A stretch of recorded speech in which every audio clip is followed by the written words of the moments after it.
உமாபட்டி அப்படின்ற ஊர்ல அன்னைக்கு ஞாயிற்றுக்கிழமை ஒரு 6 டைம் அப்பதான் நம்மளோட கதையோட ஹீரோ வராரு விஜய். எல்லா ஊரும் மாதிரி சாதாரணமான ஒரு ஊர் கிடையாது, ரொம்ப ரொம்ப அமானுஷ்யமான ஒரு ஊரு. அப்போதான் நம்மளோட ஹீரோ வராரு. இவர் வந்து வேலை தேடி வராரு, அதுவும் ஞாயிற்றுக்கிழமை வராரு. அன்னைக்கு வந்து ரோட்ல ஒருத்தனோ இல்லை ஒரு ஈக்காக கூட இல்லை. இதை பார்த்தோன்னே ஒரு ஒரே ஆச்சரியம், என்ன இந்த ஊர்ல வேலை தேடி வந்தா எப்படி நடக்குதுன்ட்டு. இவருக்கு தங்கவும் இடம் இல்லை, சாப்பிடவும் எதுவுமே இல்லை. அப்பதான் அவர் ஒரு பஸ் ஸ்டாப்ல நிக்கிறாரு. அவரும் ரொம்ப நேரமா வெயிட் பண்றாரு, ஏதாச்சும் ஒரு மனுஷன் வரணும் அவங்க கிட்ட உதவி கேட்போன்ட்டு. வேலை இல்லைன்னா ஒரு ஹாஸ்டல் மாதிரி தேடுவோம் இன்னைக்கு தங்கறதுக்குன்னு. ஆனா வரவே இல்லை. ஒரு ஹோட்டல் ரூம் லாட்ஜ் கூட இல்லை இந்த ஊர்ல. அந்த மாதிரி ஒரு ரொம்ப ரொம்ப மோசமான ஒரு ஊரு. இவரு ரொம்ப நேரம் 2 மணி நேரம் வெயிட் பண்றாரு. அப்பதான் ஒரு அழகான பொண்ணு வராங்க. இப்போ நம்ம தலைவர் விஜயம் கேட்கறாரு, ஏங்க எங்க தங்க இடம் இருக்குமா ஏங்க அப்படின்னு கேட்கிறாரு. அதுக்கு அந்த பொண்ணும் சொல்லுது, இந்த நேரத்துல எந்த ஒரு லாட்ஜ் ஓப்பன்ல இல்ல, நீங்க வேணா எங்க வீட்டுல வந்து தங்கிக்கோங்கன்னு சொல்றாங்க. அப்ப நம்ம ஹீரோ விஜய்க்கும் வேற வழி இல்ல, ஏன்னா இங்க தங்க எந்த இடமும் இல்ல, திரும்பி ஊருக்கும் போக முடியாது. ஏன்னா இங்க இருந்து அவங்க ஊர் வந்து 200 கிலோமீட்டர்ல இருக்கு. அவரு ஒரு 10 நிமிஷம் யோசிச்சு வேற வழியே இல்ல, இந்த பொண்ணு கூட தான் போயாகணும் முடிய இருக்கிறாரு. அவங்க 2 பேருமே அங்க இருந்து கிளம்புறாங்க. அந்த பொண்ணோட வீட்டுக்கும் நம்ம தலைவர் விஜய் வராரு. உள்ள வந்த உடனே அந்த வீடு ஒரு மாதிரி பழைய இடிஞ்ச வீடு மாதிரி இருக்கு. ஒரு 50 வருஷமா ஒரு வீட்டுல யாருமே வாழலன்னு எப்படி இருக்கும், அந்த கண்டிஷன்ல இருக்கு அந்த வீடு. அந்த பொண்ணு விஜய்க்கு ஒரு ரூமை கொடுத்தது. விஜய் ரொம்ப நன்றின்னு சொல்லிடுறாரு. அந்த பொண்ணும் பரவாயில்ல இதுல போய் என்னன்னு தூங்க சொல்றாங்க. அந்த விஜயும் தூங்கிடுறாரு. பொழிய காலையிலயும் ஆயிடுச்சு. அந்த பொண்ணு மேல வருது. மேல வந்து விஜய் எழுப்பலான்னு வருது. அப்ப வந்துட்டு விஜய் விஜய்னு அவங்கள 2 வாட்டி கூப்பிடுது. எழுப்பிட்டு உங்களுக்கு சாப்பாடு ரெடி ஆயிடுச்சு கீழே வாங்கன்னு சொல்லிட்டு போயிடுது. விஜய்க்கு ரொம்ப பசிக்குது, அதனால நான் வராம போங்க உங்க பின்னாடியன்னு சொல்லிட்டு போறாரு. பேரும் போய் சாப்பிடவும் போறாங்க. 2 பேருமே பிரியாணியும் அடிச்சு தள்ளுறாங்க. அடிச்சு தள்ளக்கமா வெளியே வராங்க. ஒரு 2-3 நாள் கடந்து போகுது. 2-3 நாள் போனதுக்கு அப்புறமா விஜய் அவர் ப்ரப்போஸ் பண்ணிடுறாரு அந்த பொண்ணு கிட்ட. அந்த பொண்ணு அக்செப்ட் பண்ணிடுது. ஆனா எல்லாரும் நினைக்கிற மாதிரி இந்த பொண்ணு சாதாரணமான பொண்ணு கிடையாது. அதே மாதிரி சில நாட்களும் கடந்து போகுது. விஜயும் அந்த பொண்ணுக்குள்ள ரொம்ப க்ளோஸ் ஆயிட்டாங்க. இப்போ விஜயால அந்த பொண்ணை விட்டு பிரிய மனசே இல்லை, அந்த அளவுக்கு க்ளோஸ் ஆயிட்டாங்க. பொண்ணு பார்த்து ஒரு நபர் விஜயை கூப்பிடுறாரு, தலைவரே தலைவரேன்ட்டு. விஜயம் திரும்பி பாக்குறாரு, என்ன சொல்லுங்கன்ட்டு. அவர் கேட்கிறாரு, நீங்க யாரு கூட பேசிட்டு இருக்கீங்க, நான் நேத்துல இருந்து பாக்குறேன், நீங்க தனியாவே பேசுவீங்கன்னு கேக்குறாங்க. இப்போ விஜயம் சொல்றாரு, யோ என்னையா அவன் என்ன குட்டியா, இங்க ஒரு பொண்ணு தெரியுதே உனக்கு தெரியலையான்ட்டு. அவரும் அப்போ பயந்துக்கிட்டு உள்ள போயிடுறாரு. இதெல்லாம் பார்த்தா விஜய் எனக்கு ஆபீஸ்க்கும் போறாரு. அப்போ பேசினாரு பாத்தீங்களா, அதே அந்த நபர் வந்து விஜயை பாக்குறாரு. தலைவரே உங்ககிட்ட ஒன்று சொன்னோம் இல்லைங்கன்ட்டு.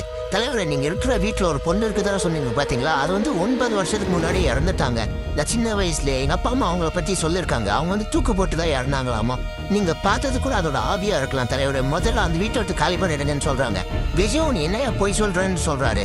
அப்போ அவர் சொல்றாரு, சரி வாங்க உங்களுக்கு அங்க நடந்தது அப்படியே உங்களுக்கு ப்ரூஃபோட காமிக்கிறேன்னு. சரி வாயா காமிப்பான்னு விஜயும் சொல்றாரு. நிறைய பேர் இது வரைக்கும் வீடியோ லைக் பண்ணாம இருப்பீங்க, மறக்காம லைக் பண்ணி ஷேர் பண்ணி உங்க ஃப்ரெண்ட்ஸ்க்கும் இந்த வீடியோ ஷேர் பண்ணிடுங்க. சரி வாங்கன்னு விஜயும் சொல்றாரு. அப்ப 2 பேரும் கிளம்பி போறாங்க அந்த வீட்டுக்கு. விஜய்க்கு ஒண்ணுமே புரியல. அப்பதான் அவர் சொல்றாரு, அவரோட பழைய போட்டோலாம் உங்களுக்கு காமிக்கிறேன்ட்டு. அந்த பொண்ணோட பழைய போட்டோலாம் அந்த நபர் எடுத்து காமிக்கிறாரு. இதை பார்த்த விஜய்க்கு ரொம்ப ஷாக்கு. ஏன்னா அந்த இறந்து போன ஆவியோட ஹஸ்பண்டும் பார்க்க விஜய் மாதிரியே இருந்திருக்காங்கன்ட்டு. அப்போ அந்த நபர் சொல்றாங்க, விஜய் நீங்க முதல்ல அந்த ஊரை விட்டு கிளம்பிடுங்க, இல்லைன்னா அந்த ஆவி உங்களை அழிச்சிடும்ட்டு. விஜயும் வேற வழியே இல்லாம அவங்க சொந்த ஊருக்கே இப்ப திரும்பி போறாரு, வேலையெல்லாம் ரிசைன் பண்ணிட்டு. விஜயும் அந்த நபருக்கு ரொம்ப ரொம்ப நன்றின்னு சொல்லிட்டு கிளம்புறாரு. விஜய்க்கு இப்பதான் புரிய வருது, நாம சந்தேகப்பட்டது உண்மைதான், அது சாதாரணமான பொண்ணு இல்லைன்ட்டு. எப்படியோ என்ன காப்பாத்திட்டீங்க நண்பான்னு அவங்க சொல்லிட்டு அவங்க வீட்டுக்கு போறாங்க. ஊர் விட்டு போறதுக்கு முன்னாடி அந்த நபர் சொல்றாங்க, எங்க அப்பா கிட்ட வேணா கேளுங்கன்ட்டு. அப்போ அந்த நபரோட அப்பாவும் சொல்றாங்க, அந்த பொண்ணு தூக்கு போட்டுக்கிட்ட கண்ணால பார்த்தேன், அந்த காட்சி எனக்கு இன்னுமே ஞாபகம் இருக்கு அந்த நபர் சொல்றாரு. மட்டும் இல்லாம நீங்க 2 பேர் இருந்து நான் வீடியோ கூட எடுத்திருக்கேன், அந்த வீடியோல கூட பாருங்க, நீங்க 2 பேர்லாம் இல்ல, ஒருத்தர் மட்டும் தான் விஜய், நீங்க தனியா இருக்கீங்க, அந்த பொண்ணெல்லாம் இல்ல வேலைன்னு சொல்றாங்க. அப்ப விஜய் அந்த வீடியோ பார்க்கும்போது தெரியுது, ஆமா நான் தனியா தான் ஆடிக்கிட்டு இருந்தேன் லூசு மாதிரின்ட்டு. அப்ப விஜய்க்கு இப்ப கன்ஃபார்மே பண்ணிட்டாரு, நான் இவ்வளவு நாள் பூதத்து கூட தான் இருந்தேன்ட்டு.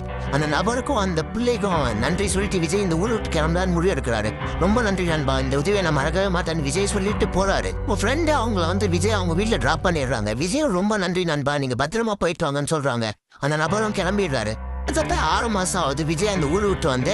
6 மாசத்துக்கு அம்மா விஜய்க்கு புது கேர்ள் ஃப்ரெண்டும் கிடைக்கிறாங்க. அந்த கேர்ள் ஃப்ரெண்டை ஃபர்ஸ்ட் மாமா வரைவான்ட்டு அவங்களுக்கு கிஃப்டார்லான்னு வரைகிறாரு. அந்த ஓவியம் பார்த்தா அந்த கேர்ள் ஃப்ரெண்ட் புது கேர்ள் ஃப்ரெண்டை வரைஞ்சது பார்த்தா அந்த பேய் உருவமா மாறிடுச்சு.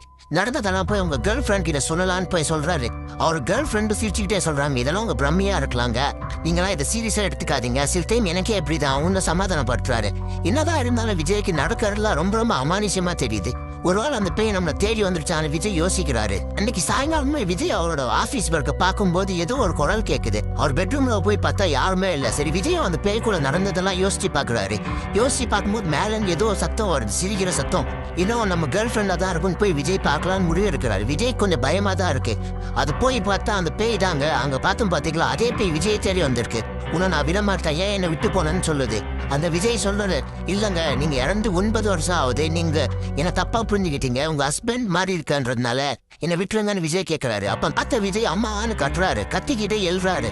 எழுந்து பார்த்தா இதெல்லாம் வெறும் கனவு தான்ட்டு. விஜய்க்கு இப்போ ஒண்ணுமே புரியல, நம்மளை சுத்தி என்னதான் நடக்குதுன்ட்டு. அதே நேரத்துல அவங்களோட புது கேர்ள் ஃப்ரெண்டு ஓடி வந்து கேட்கறாங்க, உங்களுக்கு எதுவும் அவ்வளவுதானேன்ட்டு. ஏன் சொல்றாரு, ஜஸ்ட் இது கெட்ட கனவு தான், நீ பயப்படாதன்ட்டு. அடுத்த நாளே அவர் கேர்ள் ஃப்ரெண்ட் கிட்ட போய் கேட்கறாங்க, இந்த மாதிரி நீங்க கல்யாணம் பண்ணிக்கிறீங்களா அப்படின்ட்டு. அந்த கேர்ள் ஃப்ரெண்டும் சம்மதிக்கிறாங்க. விஜயும் நல்ல நாள் பார்க்கலான்ட்டு முடிவு எடுக்கிறாரு. அந்த நல்ல நாளும் வந்துருச்சு. ஃபைனலா கல்யாணமும் பண்ணிக்கிறாங்க. இதுக்கு மேல அந்த பேய் நம்மளை வந்து டிஸ்டர்ப் பண்ணாது, ஏன்னா நம்மளுக்கு கல்யாணம் ஆயிடுச்சு. அந்த பேயை புரிஞ்சுக்கிட்டு போயிடும்னு விஜயும் நினைக்கிறாங்க. அதெல்லாம் வெறும் கத்துக்கதை தான் விஜய்க்கு அப்பதான் புரிய வருது. ஆனா முடிச்ச அடுத்த நாள் விஜய் போய் அவங்க கேர்ள் ஃப்ரெண்ட் கிட்ட பேசுறாங்க. எப்படியோ நம்மளுக்கு கல்யாணம் நடந்துருச்சு, இதுக்கு மேல அந்த பேய்கிட்ட வந்து நம்ம தப்பிச்சிடலான்னு சொல்றாங்க. அப்ப விஜயோட கேர்ள் ஃப்ரெண்ட் சிரிக்கிறாங்க, உன்னை நான் விட மாட்டான்டான்ட்டு. அப்ப விஜய்க்கு ஒண்ணுமே புரியல, ஏன் நீ இப்படி வித்தியாசமா பண்றான்ட்டு. விஜய் கேட்கும்போது சொல்றாங்க, நான் உன்னோட கேர்ள் ஃப்ரெண்ட்லாம் இல்ல, இந்த கேர்ள் ஃப்ரெண்ட் உடம்புக்குள்ள நான் பூந்துட்டேன், நான் தான் இந்த மாயவியான ஆவின்ட்டு சொல்றாங்க. விஜய் நம்பல.